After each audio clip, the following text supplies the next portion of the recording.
This park was destined for big things from the very beginning.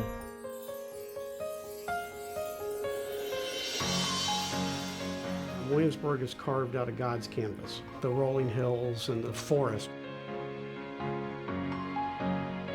It takes us out of our lives and lets us be in this safe environment.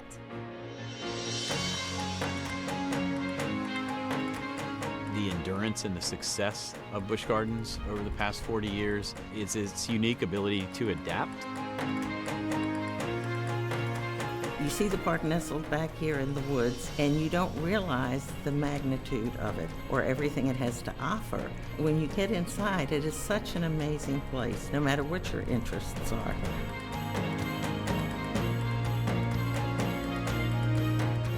All of that you just don't see in a normal amusement park. When you come to the park, you feel like you're visiting an old friend.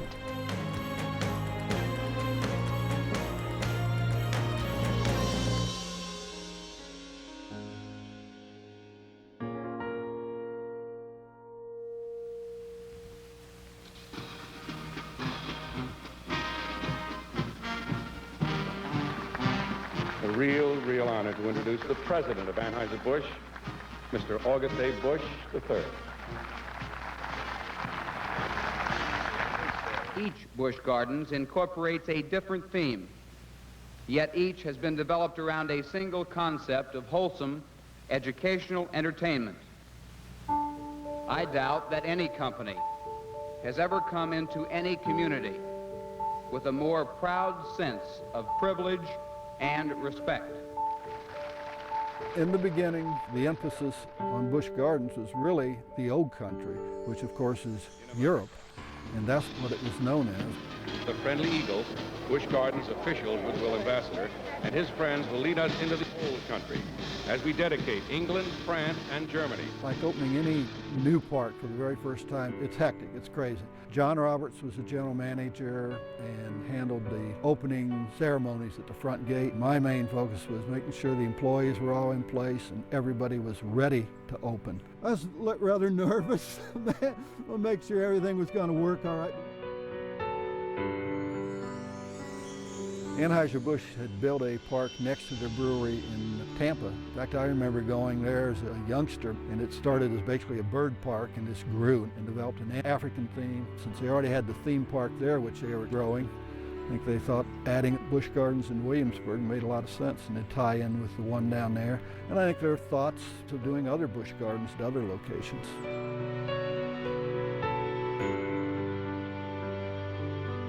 I think you have to step back and give a lot of credit to senior Anheuser-Busch executives to even start a feasibility study for a theme park in Williamsburg, Virginia. That was the first gutsy move. The second gutsy move was actually building a park in Williamsburg, Virginia, in a market that was untested. They were guessing in some ways that the people would come.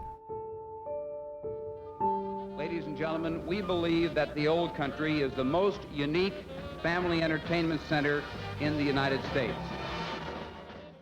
Some of the parking lots were gravel. A lot of the administration buildings were in trailers.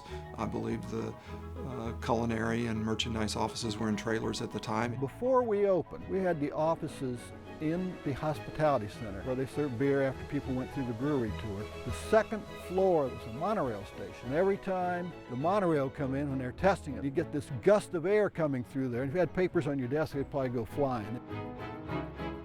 The hospitality center is open to the public until about 5 o'clock. At least once a week we had what we called tap time. Any of the employees could go over to the hospitality center and we'd open up the taps. But in the off season, 5 o'clock, I remember so well, John Hunter going down the hall, Mick Light, Bud. There were some good times.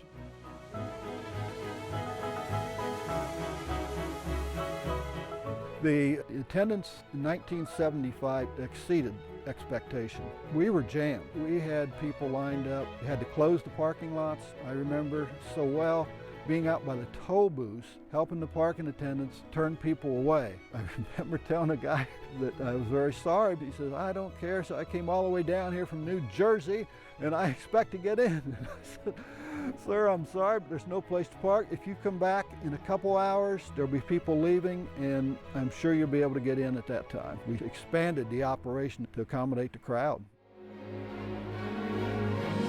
Opening, we had only 8 rides and nothing for the little kids. And I remember telling John from the beginning, I said, it's not enough, especially with King's Dominion up the road. We're going to get complaints, and we did. In fact, I remember one written letter that we got in saying, it's a beautiful shopping facility, but that was it.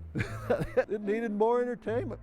The second year, 1976, when we brought on Oktoberfest, which added 8 additional rides, 5 major rides and 3 children rides. And that really made the park.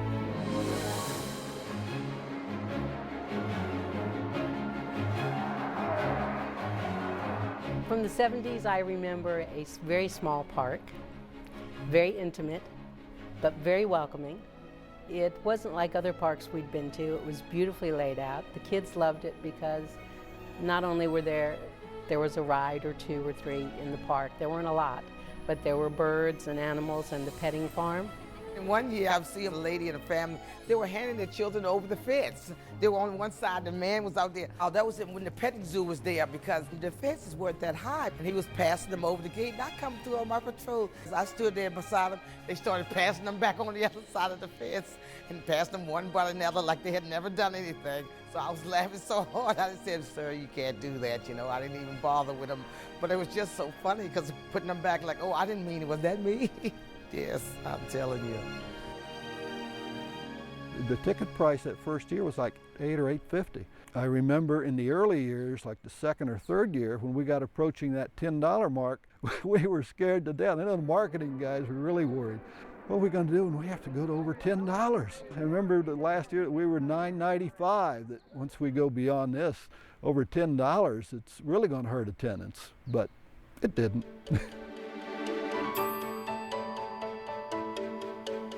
We only had 2 coasters, and they were small. We needed a major roller coaster. We needed a looping coaster. That had just come out. John agreed with me, and we pushed St. Louis, and we finally convinced them that we needed to spend the money and do that. When Loch Ness Monster opened, it was the highest hill, the biggest, steepest drop of any roller coaster in the country. The opening went very well. When the train would come in the station, everybody would be screaming and applauding, like they're giving the park a hand for building this ride. 1979, on opening day, you had these 2 beauty queens riding Loch Ness Monster, and we would bill it as Beauty and the Beast. The media's gonna love it. Well, come opening day, Pat, we got a problem out of Loch Ness. The coaster's stuck. Said, what do you mean it's stuck? And they decided it's gonna be a couple hours. So I checked my watch, and I said, it's like 15 minutes till opening. Press is here now. The park opens and people go in. Next day, the morning newspaper, Loch Ness flops as Busch opens. Oh, I hope St. Louis doesn't get this. Of course they did. Corporate office got it. That was probably one of the worst moments I had. We accept nothing but the highest quality in the products that we produce. When Mr. Busch came to town, it was all hands on deck, and he loved Williamsburg, so I think we might have gotten a lot more visits than maybe some of the other parks. Typically, there would be an entourage of people walking behind him, someone from each department, writing down what he expected to see, and by the next time he came, all those things were done, I assure you. The park at that time had a lot of asphalt. August didn't like the black asphalt. We were walking through the park, and he says, I want you to get rid of this asphalt, because we need to replace it with concrete. Okay, I'll put in a request for it. So I put it in. It didn't get approved. He said, we can't afford to do that this year. You know, we got these other things we got to do. I said, all right, but August wanted it done, just so you know that. We'll talk to him. We'll talk to him, don't worry. Spring, August's first visit to the park. We didn't get 10 steps in. He looks down at the pavement, it's asphalt. He kicks it with his foot. He says, what's this damn asphalt still doing here? That was tough. I was taking him through the park. We were maybe a month or 2 out from opening, so there's a lot of construction debris and stuff like that around the park, and I thought we had gone through the park and made sure that everything was pretty clean and pretty neat and all of that. And in walking August through the park, he reached into a bush and pulled out a Coors can, which obviously, given the fact that it was a Busch-owned park, was not the best day. I remember saying to him, I'll take that. When the Wild Reserve opened, Mr. Busch wanted to come see the wolves. So we were asked to put sod down temporarily so he would see green sod. We finished laying the sod on the steep slope about 3 minutes before Mr. Busch came around the corner, and the wolves ran down on the sod. All the sod slid to the bottom there, and then they started picking up the sheets of sod and throwing them all over the place. If we had gone to all that trouble and all the expense of doing that, and right in front of Mr. Busch. So, you know, I mean, that was funny because as much as everyone wanted to impress him, there's only so much you can do. Things are going to happen.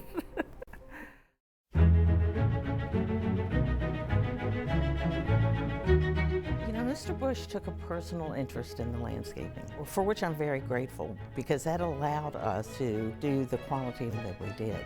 It is an exceptionally beautiful park. Family fun with this backdrop has always been the foundation. The year we first started winning awards was 1990, and won them consecutively every year after that. No general manager ever wants to be the general manager that loses the most beautiful theme park award, and we still continue to receive that year after year, and so it's kind of one of the jokes that we have, that you just don't want to be the guy who's there when you lose it. Along with the natural beauty and physical beauty of Busch Gardens, entertainment is one of its distinguishing characteristics that separates it from other theme parks, that separates it from being a ride park. We wanted our parks to be something for everyone. We didn't want any one person in the family to veto a visit. So providing rides, shows, and really animal presentations where we could make something for everyone in the family. It was amazing to see the power of those classic shows draw people in to dine and to relax. Every baked item that you see in the park is created right here in our own bakery. All of our smoked meats come to us raw. We smoke them. All of our pasta in Italy, all of our sauce is homemade, and it has been for a number of years. It's kind of our signature here, is that we don't buy things that are pre-made. Theme parks are not generally known for their food as a reason to come. In Williamsburg, if you put a dot and drew a 100-mile circle, people within that circle, the ones that have come over the years and decades and then come back, they tell you one of the reasons is the food.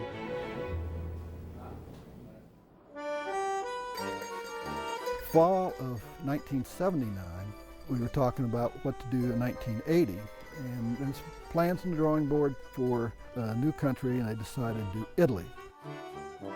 We were really running out of space for guests to stand in the park, and we were getting very busy, and we needed something that would spread that crowd out. The original park was pretty tight, so this seemed like a way to add square footage. We had Italian food, entertainment, and the merchandising was really unique because we brought people over from Italy to do things that they only do in Italy. It also gave us the confidence level that we could expand the park.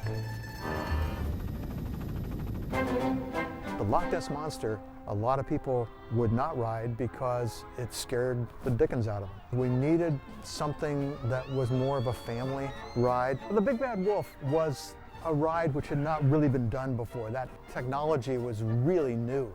And so we were one of the first to really experiment with it. It was a good ride. I respect the reason that they took it out. You know, when you build a ride like that, a lot of engineering goes into it, a lot of design calcs, but it doesn't always work exactly as you think it's going to work. We have a very exciting roller coaster back behind us. Yeah. What would very exciting. A little weird. What would Garth say from Wayne's World about this roller coaster? Whoever thought of it should be killed. And how about the church lady? Well, isn't that special? The first ride that I was involved in was in 1992, and it was the Drachenfire roller coaster. Our general manager at the time, Keith Kaysen, this was his first assignment, and he loved that ride. So from the very beginning, he was out at the job site very often. When we open in the 1992 season, a more daring guest can look forward to riding a new, one-of-a-kind steel roller coaster, one of the 10 largest in North America, right here. How about that one? Once we started testing the ride, he was the first one to volunteer to ride it. I haven't gone on this one yet, so yes, I'm not really a fan, I'm a fearer. So I hope to be as happy when I get off.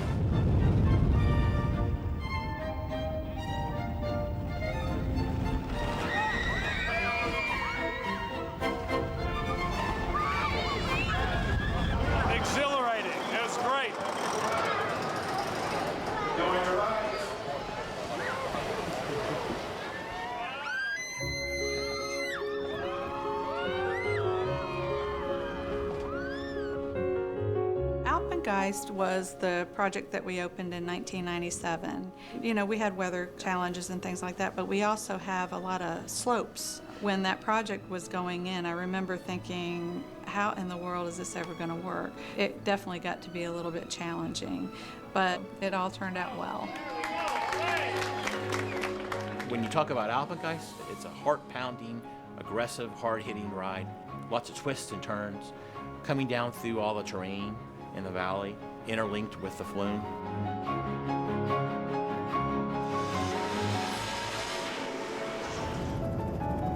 This ride, we've designed it such that all the drops added together create the most drops, the most free-falling of any coaster that we know of. Apollo's Chariot is a classic ride. That's a ride that, you know, when we open up the park in the morning and people are heading towards the first ride, you get a lot of folks that head right to Apollo's Chariot. You experience that weightlessness as you drop through all the hills and valleys.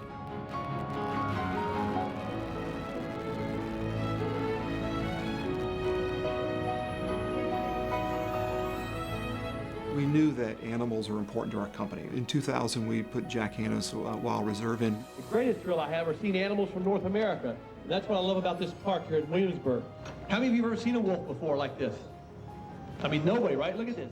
Being in the zoological park business for the past 30 years, we really, in our business, took a lot of ideas from Anheuser-Busch because they were really the first innovators of natural habitats back in the 60s. And so they kind of started this whole thing. As you look at the habitat here, this is the closest you can probably get to any wolves of any zoological park I know of in the country. Here we go. Joe Fincher, the general manager before me, had tested an Irish-themed show prior to my arrival, and it was overwhelmingly successful. And Joe introduced the idea that we could take a village, Hastings, that was really underutilized, and guests were kind of running through it on the way to Oktoberfest. We could make something special out of it. It was the first time that we had opened an entire village in years.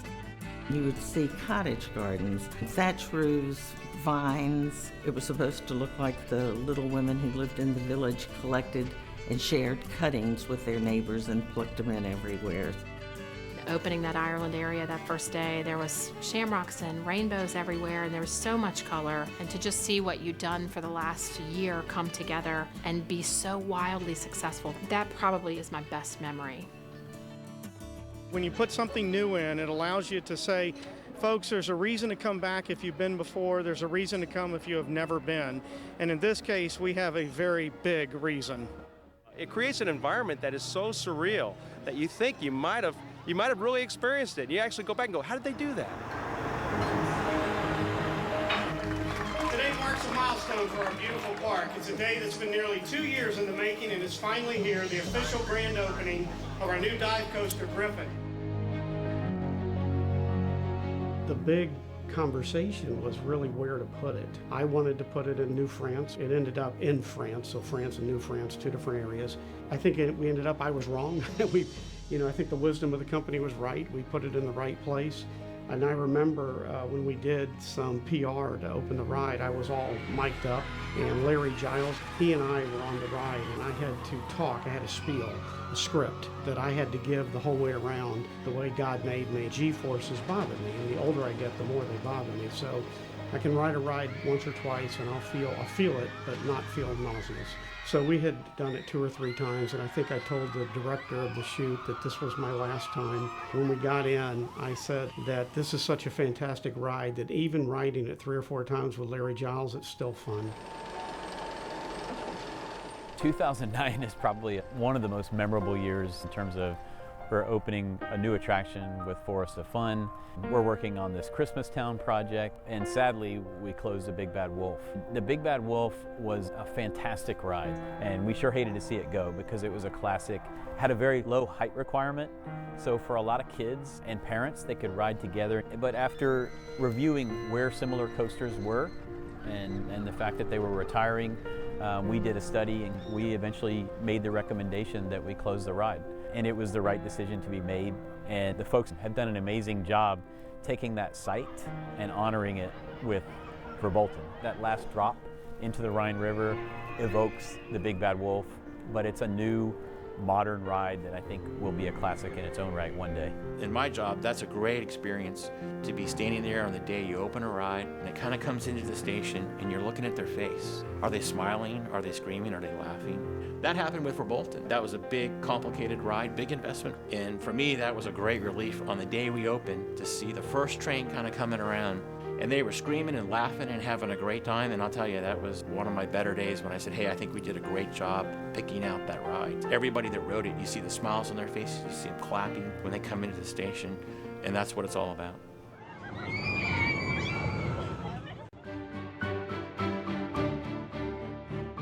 Donnie Mills had set up a project team to dust off the Christmas binder.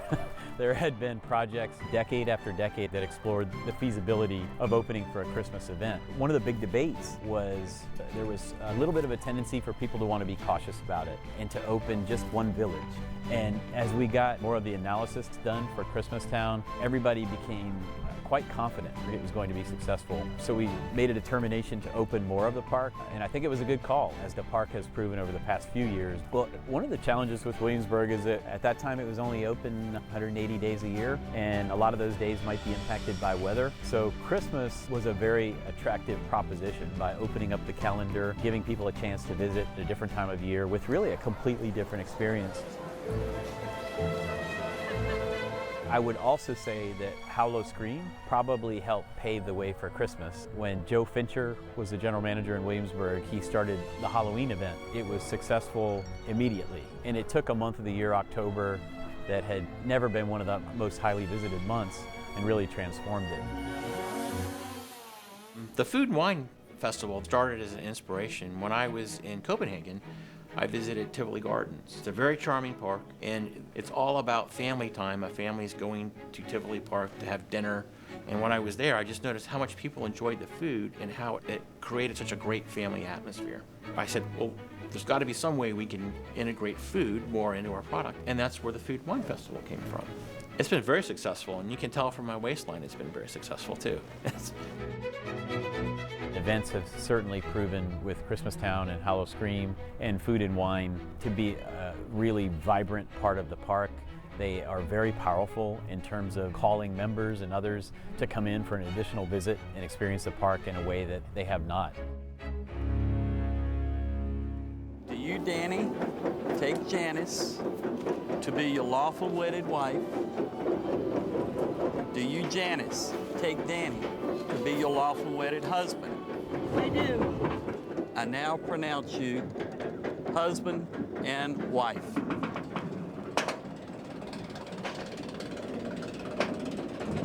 Yay! Yay! Woo-hoo! One of my first dates with my husband was here. I'd never seen anything like this park, and I'll never forget riding Big Bad Wolf for the first time with him. And we were early in dating, so I was nervous to begin with. And then we came around to the back of the park. I had never in my life seen anything like Dragonfire. I looked up at that loop and I threw up right then and there. Got myself together and I rode Dragonfire. And I was so happy because it was my one and only ride on it. It was removed from the park right after that. My kids are the only kids I know that know their height in inches because we measure everything in inches to know what your next coaster is going to be. And I remember my middle daughter wanting to ride Big Bad Wolf, and she was not quite tall enough. It was closing, and so we kept measuring and we kept hoping she would grow, and she got her very first ride on the next to last day that it operated. I'll never forget the excitement of seeing her in that station. She just couldn't wait. It's a milestone. It's not always about the ride, it's about being part of something with our entire family. There's a lot of conversations that happen that go, can you imagine when we're all 54 inches, how great that's gonna be that we all go through the line and we all ride Griffin together. It makes us who we are as a family. For Griffin, I'll never forget my first ride. I had come in to help the park. I was gonna walk around and talk to the media and just chit chat with everybody all day on the ground in front of the ride. I'm ready to ride today. About 5:25 in the morning, they looked at me and they said, you're gonna do the camera today. I've never been on live TV. So I'm like, I'm gonna do what? They said, you're gonna go on the Dive Live camera. I said, okay. They put me in the seat, and at about 5:40, I rode Griffin. And I knew when I came off that first ride that I was gonna love that coaster for the rest of my life. And I came off, and they had been watching me through the camera, and they said, wow, you're gonna have to get that screaming under control today. Every time I ride it, I still get that same feeling, and I think that's why I love it so much. For me, it's a safe way to do scary things. Getting to have those memories of the funny moments, things to laugh about down the road. Whatever it is that memory is, it leaves us with a conversation. And I think that's what it's about for us, is keeping our family talking. And that's what always brings us back together. But it also brings a vision of what more can be. I look at my son, for career day, he always dresses up as an engineer at Busch Gardens.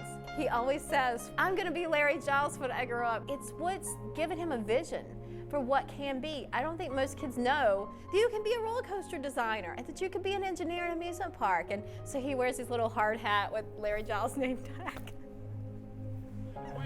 Let's hear it, guys! Back in the early days, and we would be eating breakfast when they would open up the sky ride and people would come around. My favorite story is these two kids are running, they're jumping, they're all excited, and the mother's getting all anxious, and the father comes up, settles them down, he says, look, it's Busch Gardens, we're here to have fun, and gosh darn it, we're gonna have fun.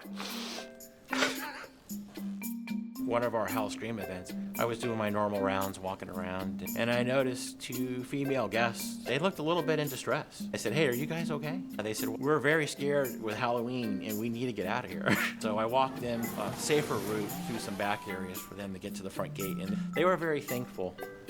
When we were building our Festa Village, we'd already opened 4 rides, and we were building another called the Gladiator's Gauntlet. Every morning, there was a person that came to that ride and stood there and watched us work on it all day long, 8 to 10 hours a day, and then he would leave. Every day for weeks and weeks. So we made sure that this fella got on the ride. The whole maintenance staff was elated when they saw this guy ride this ride, the very first person.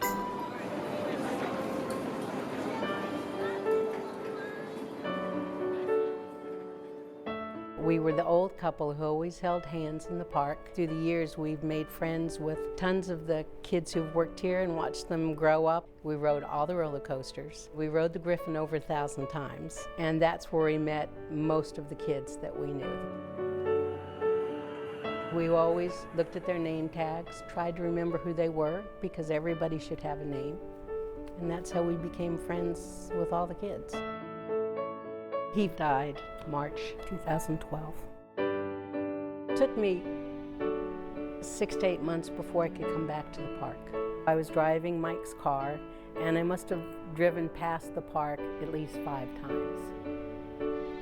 And finally I drove in, and the young person waving us through, he said, well, where's your other half? And I just looked at him, and he actually started to cry. So it was really hard. I couldn't look at the Griffin for a while. Now I can look past it and smile. Good memories.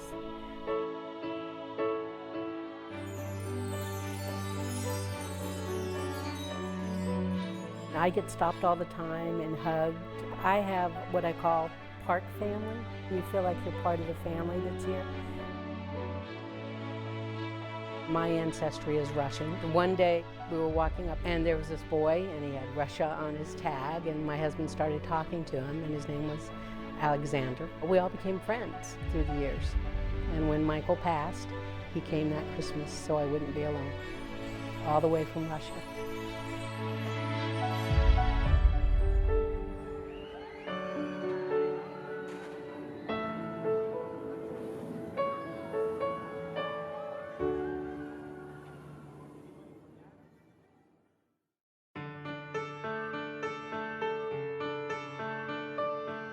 I used to say during the orientation that over the last couple of months the park has been here, but it has no life. When the seasonal employees and part-timers came back, they brought the color, they brought the energy, the enthusiasm. It's what makes the park. You put everything out there, the shows, the rides, but until they get there, it's nothing more than bricks and mortar.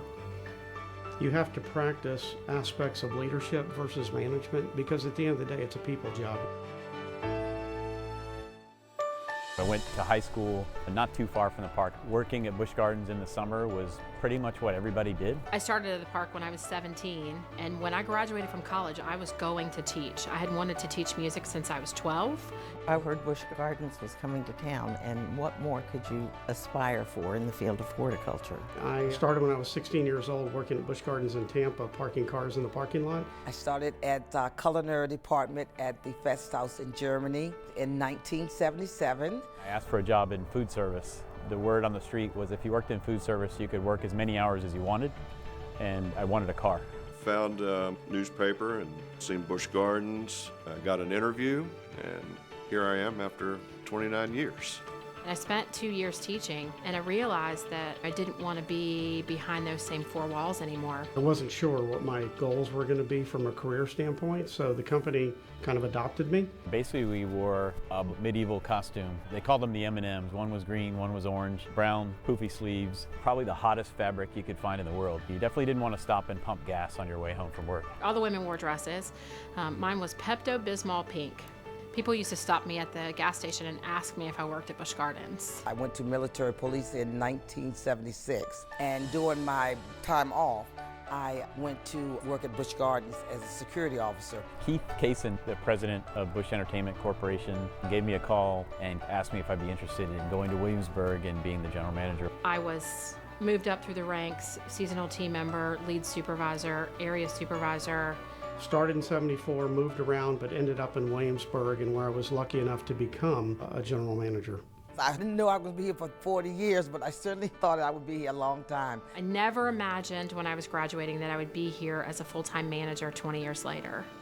It broadened me. It brought something out in me that I hadn't had to use before. It clearly made me a better person. The culture of the park is that everyone chips in to exceed expectations, and that's what we did every day. And I can't imagine another work environment where you could have that same opportunity and same experience. I'll personally always be grateful to Busch Gardens. What might have been just a summer job so I could get a car as a teenager turned into an amazing experience. Once you get it in your blood, you just can't get rid of it. This is the summer job that I forgot to leave.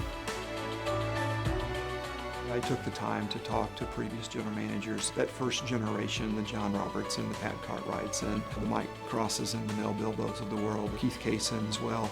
They've taught me everything I know about the business today.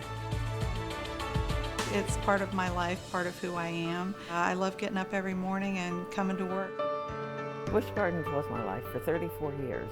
It was all-consuming in a good way. Family members had to understand that because we were so enthusiastic about the job and we were so into it.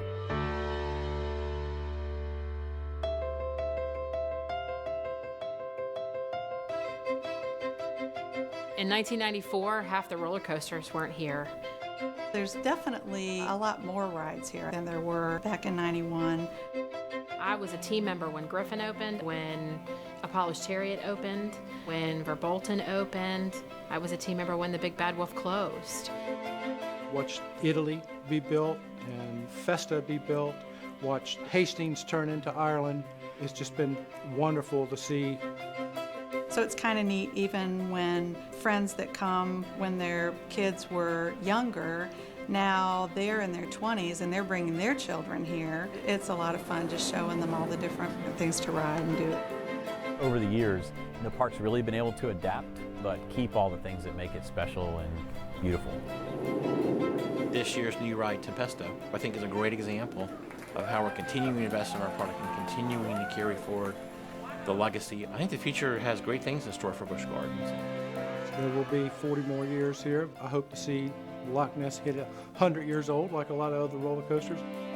I can't wait to bring my grandkids here and to bring my son as he gets older. And who knows, maybe my son will work here. Maybe this will be his first job. I want to be able to make those same memories that my parents had with me and my grandparents had with me in 20, 30, 40 years.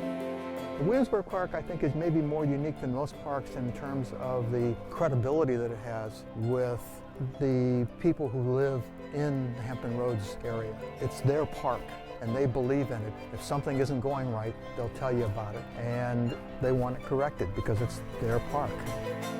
We're such a staple now to this area. We add so much that where would we be without Busch Gardens?